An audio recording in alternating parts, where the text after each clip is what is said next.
Welcome to the show. I'm your host, Megan Nilsson, aka Crypto Megan, coming to you from Lisbon, Portugal for Web Summit. I will be hosting the crypto stage tomorrow and also giving a keynote speech to open the stage to the biggest tech event of the year. Over 77,000 people in attendance. It's going to be fantastic.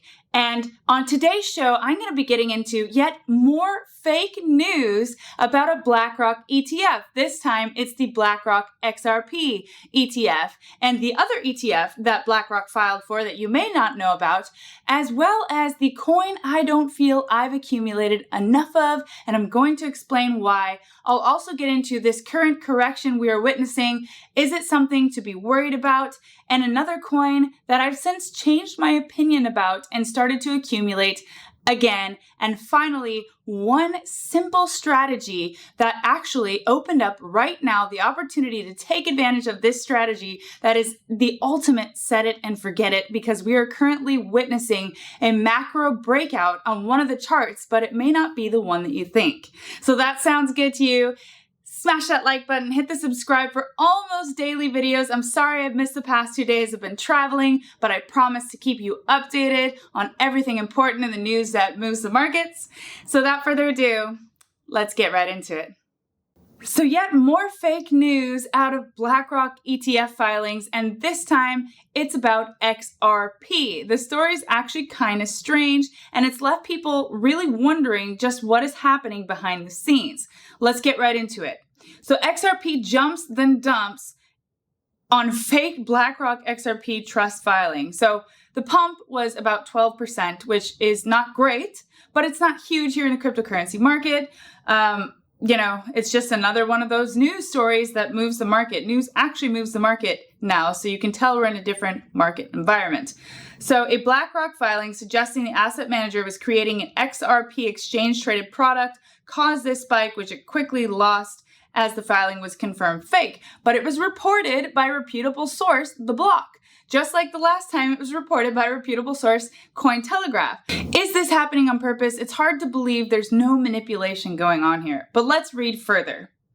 So the saga lasted for about an hour on late November 13th as X users picked up a Delaware filing showing BlackRock filed to register the iShares XRP Trust, a precursor to launching an exchange-traded fund. So that's where this all came about. And this is a government website. I mean, this is a really official website. So people are kind of speculating and confused as to how this was even possible, right? But quickly, an analyst for BlackRock spoke that this was fake news, that it was not real. And then we have Eric Balchunas here saying, this is false, confirmed by BlackRock by me. Some wacko must have added using BlackRock executive name, etc. Come on, man. So this is really, really strange. Bitcoin Magazine analyst Dylan LeClaire was one of the first to initially break the news that Balchunas and the Block shared the listing on X in now deleted posts. So news is like reporting on this and then deleting it and then it's really messy out there right now, to say the least.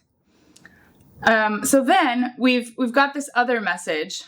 A lot of people now asking if the Ethereum trust filing was real after seeing the XRP trust was fake. Yes, the iShares Ethereum trust filing is real and was confirmed. So they have filed for an Ethereum ETF. And I just want to get this message out there is on this channel, we were talking over a week ago about how Ethereum had such an insane future and that nobody was talking about it. And then when influencers and everybody starts talking about BlackRock suddenly files for the ETF, then it moves, then people want to look at it. But I want to train you to think about these moves and get one step ahead of the curve so that we can be investing the entire time and not have to worry about when that moment is. Because if we have patience, the price will take care of itself. We just have to anticipate this and plan accordingly.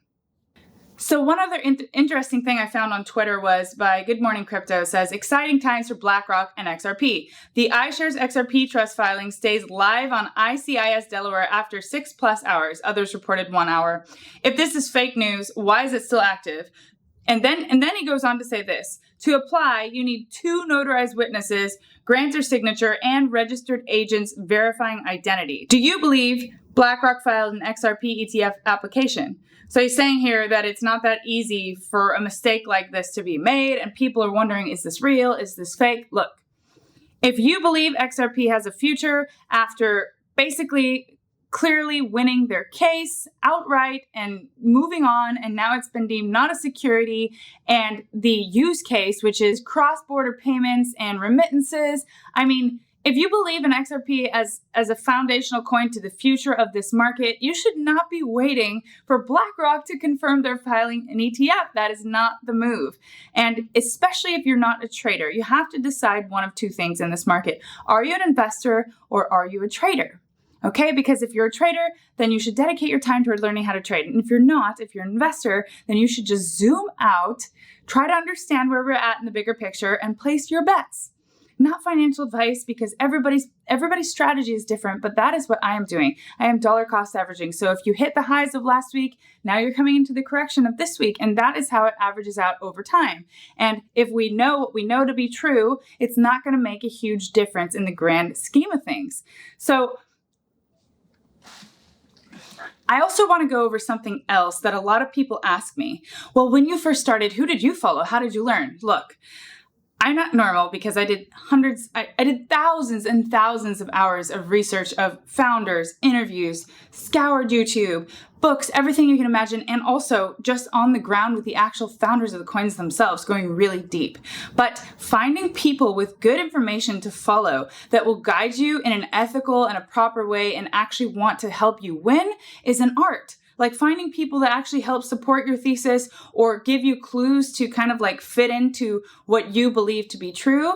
I kind of like to say, take what you like and leave the rest. So finding people on YouTube to help you through your journey is an art, and I really hope to be that person for you. And my promise to you is that I will strive to give you all of the most updated, best information I possibly can from my tireless hours of research. I am at this 12 to 15 hours a day. In fact, I just finished a 7-hour conference, and I'm right here now recording this YouTube for you guys because I want you to win. So, one of those people on YouTube that I find has consistently delivered good information is Eric Crown. If you like trading, head over to Eric Crown's channel. It is absolutely amazing. He gives very solid advice and statistics. I like that he is very fact driven. And one of the things he's talking about is a macro breakout brewing. So I talked about the total crypto market cap having broken out of a massive cup and handle formation a few weeks ago, meaning the entire crypto market cap has now broken past a critical point, and there should be a big rally coming. Now, nothing goes straight up and down. It's got to have its ebbs and flows. That is the nature of crypto and markets themselves, but especially crypto. There will be a lot of bullish weeks and many sideways and consolidation weeks or even down weeks, and that's just the name of the game. However, the macro breakout we just saw is the total 3 market cap, and that excludes Bitcoin, Ethereum, USDT, and all the dollar stablecoin derivatives. So that is just the rest of the altcoins. We have just witnessed a macro breakout of that chart. Now, I always try to be careful on this channel because I don't want my information to be misconstrued, but I also don't want to tread too lightly because I want you to wake up, for those of you who haven't.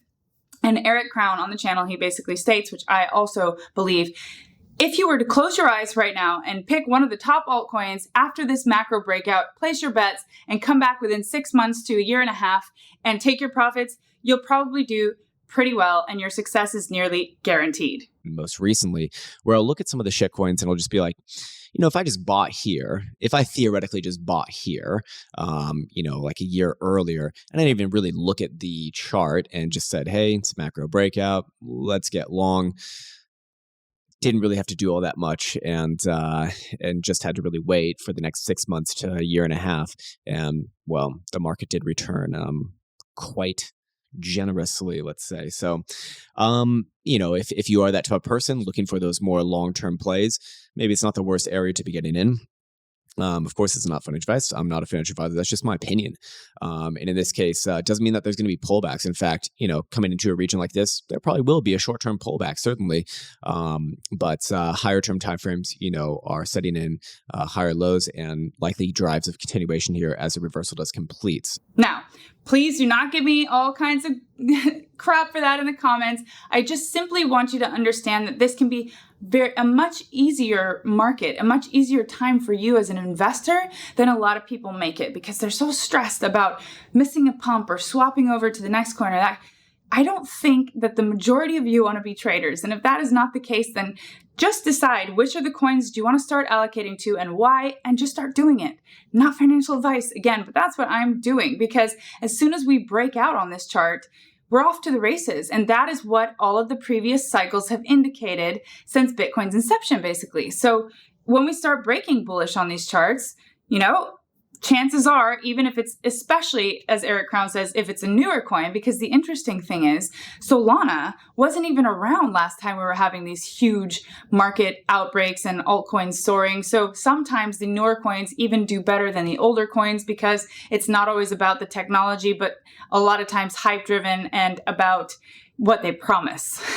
Not saying that that's a good strategy, but me, myself, I would have a smaller allocation towards some of those newer bets, and my core portfolio is to those coins that I believe will stand the test of time, that are now starting to break bullish. Their 200-day or 200-week moving averages, they're waking up, and you need to be waking up. That is the bottom line. So right now is an excellent time to get involved in this market, at the very least to learn as much as you humanly can. Next up, I've got the coin I don't believe I've accumulated enough of, which is hard to believe because I started accumulating this coin a long time ago, around $4, and that is Link. Chainlink, the plumber of the internet, the interoperable magician. I mean, there is a lot to unpack here about the technicalities of the way we run on the current internet and the way that we interact with each other on the current web. But basically what Chainlink facilitates is something called CCIP, interoperability. It allows blockchains to communicate and protocols to communicate with each other. And this is so important for this industry going forward. And a lot of people don't understand the significance of that, nor the partnerships Link is making, nor what it is actually for. It also brings the data offline, online to the blockchain, and it has some massive partnerships. I believe Link is going to do extraordinarily well this cycle, in the hundreds and eventually possibly in the thousands. Not this cycle maybe, but within a few cycles. And what I always say is, what you really need in these markets, if you're starting out new, is a few cycles to really get it and to really make it. But I'm trying to help you expedite that process with everything that I know and everything that I've been through, as well as what I see and the founders that I talk to on the ground, to help you be as successful as possible. The next coin on my list is Solana. I had my doubts about Solana. It's a chain that goes down sometimes. It's a lot more centralized than most. A lot of people call it the VC coin because it's highly centralized amongst VC backers and its holdings. However, it is getting a lot of traction. It's got a very, very strong community, and its partnerships are astounding, and it's continuing to grow. And I, as an investor, cannot count that out. So we don't hate them, we don't date them, we just trade them. And in our case, we invest, we don't trade. But what I'm saying is, you don't get emotionally attached to one narrative. If things change, you must consider pivoting as an investor as well. So I will be getting some more gradual exposure to Solana, as well as some of you know who follow my channel. I bought it at $24 last bull run and sold some in the hundreds, and then the rest near around the top in the 200s. So I traded, I did a long-term swing trade that time. This time I'm looking to accumulate some and hold it to see what happens this cycle, but I have changed my position a bit. That being said, it did go down for over 19 hours just this past year. So I'd like to see some improvements on the chain itself. I think it has greatly improved since that time. I've actually hosted an event with the president of the foundation of Solana, and I learned a lot of interesting information from her. If you want to see an interview, I'll do an interview for you guys. If you want me to unpack what's happening with Solana and the lockups of the tokens and all that, if you want to see that, let me know in the comments. I'm planning content for when I get back from Lisbon. Otherwise, this week I will be keeping you updated on everything you need to know. And finally, Bitcoin. Should we be worried? Is this the big, massive fake out everybody is talking about? No, guys, no. We are in a bull run. We've been in a bull run since January, and I've been continually telling you we will have a 20% to 50% correction at some point within the next handful of months, and we should be prepared for that, not scared about it. And being prepared for that means, do you have dry powder on the side? Will you be able to take advantage? And more importantly, when you see those numbers, when you see the altcoins correcting heavily, will you be able to buy at those levels, or will your emotions take over and you'll wait for it to go back up? I mean, this is why a dollar cost average strategy really takes the mental stress out of it. So as long as we're above 32,500 on the daily chart, we should be good in a bullish environment, and it is no cause for reversal until possibly going below there, and then we'll have to reevaluate.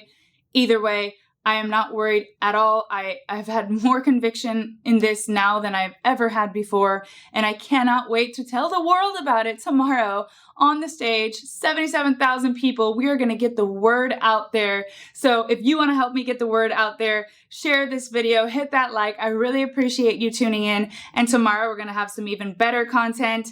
And for those of you who have stayed throughout this entire episode, thank you. You're the OGs. Web Summit was absolutely awesome. One of the trends that I saw that was talked about it on all stages was AI. Everybody is talking about AI. Everybody is implementing AI in their tech and in their strategy. And if you're a content creator, or if you own your own business, or whatever it is you do, AI will inevitably penetrate your business. So if you want me to do some AI deep dives on AI coins, for example, or projects that have AI exposure, or even how to implement AI in your business, let me know too. And another thing that I saw was that there were a lot of sports stars here today. They're really active in the tech and even Web3 spaces. Roberto Carlos is one of them. He is a giant in the football, that is American soccer space. And just so many other very, very cool people. An actress from Gossip Girl, which I'll be interviewing tomorrow, who's an advocate for women in this tech space. The president of Portugal and many other government officials. They're all here. And I get to announce live tomorrow my initiative to allow people to purchase property in Spain with crypto, much following the success of Portugal and what they've implemented, which is the golden visa and crypto-friendly regulation. I'm trying to drive Spain in that direction. The initiative is now live and it's super exciting. I'm announcing my partner tomorrow on stage. I cannot wait. So stay tuned and I'll see you tomorrow.